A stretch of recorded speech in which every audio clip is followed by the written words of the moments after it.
Thursday, March 31st, 2022. And yes, this is the content that we are looking for. Today, she earned her name, Tara Setmeyer on The View. If we have to have, a political person sitting in that chair, she may have just earned herself a job today. Unless, of course, tussling with Whoopi, precludes you from getting the position. Finally, they were talking about Madison Cawthorn giving an interview talking about the orgies and cocaine parties in Washington, D.C., and that Kevin McCarthy is upset about it. Where Kevin McCarthy hasn't been upset about, all of the shit that Trump said, Matt Gaetz, Boberg, Marjorie Taylor Greene, Marsha Blackburn, all of the, well, she's a senator, but all the crazies in the GOP, he seems perfectly fine with, and the misogyny and sex trafficking and sexual abuse, he doesn't seem to have any problem with any of that.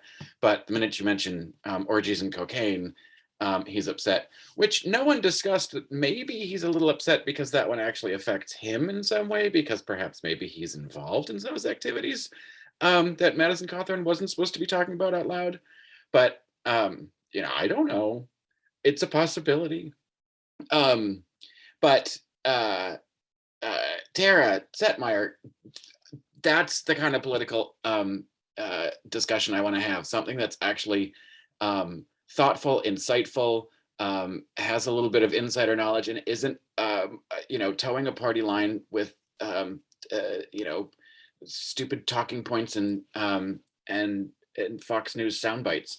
Talking about the fact that Kevin McCarthy desperately wants to be Speaker of the House, but is kowtowing to the Trump loyalists because he needs their vote to be able to get elected as Speaker of the House if the GOP gets a majority. So that's good stuff. And to call out Madison Cawthorn as a moron, like I can get on board with this.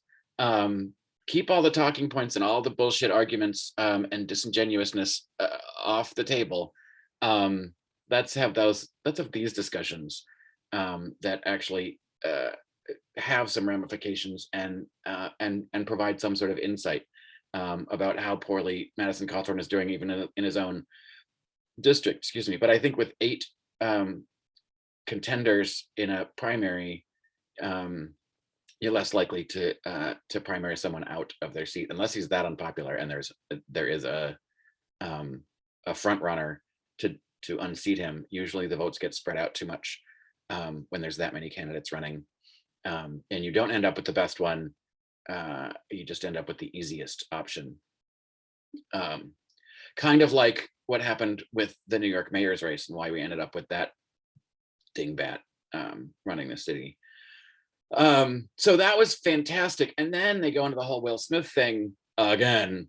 And I'm glad to hear that Will Smith was asked to leave. And I understand Whoopi's point about you can't just drag him out if he's not willing to go. And you've got a live show going. It makes it difficult. And I don't know that there's an excuse for that. They can have a longer commercial break than they need to. And they don't necessarily have to have cameras showing him being dragged out. They're producing that broadcast. So, I think they could have taken a stronger stance on his exit from the auditorium, but they didn't. And if one thing is clear, you do not rile up Whoopi about the Academy. She's a fierce defender of the Academy, and Tara Setmeyer's point about how the average American views Hollywood and Hollywood elites, and she never really got to finish her sentence because Whoopi wasn't having it. Don't paint the the whole group of them with the same brush, but Tara Setmeyer has a point, because people do see Hollywood as the the group of famous actors that they see all the time. And that that whole event is about the industry in Hollywood. We talk about Hollywood as an industry because the town's actually kind of a dump.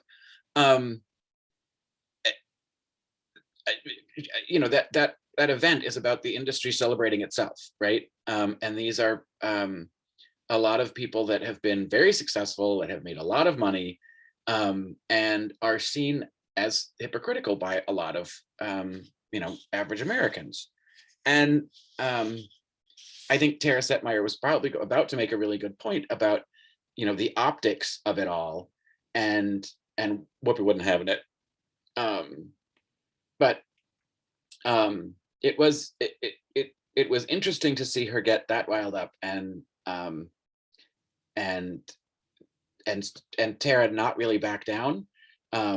So I don't know if that's a plus for her in that job interview or a minus, but I tend to think that Whoopi doesn't take all that stuff as personally, and understands the production value of it and the entertainment value of those kinds of exchanges. So I think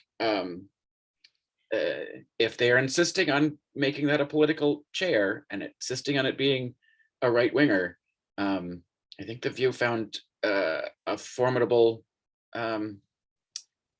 replacement for Princess Meghan.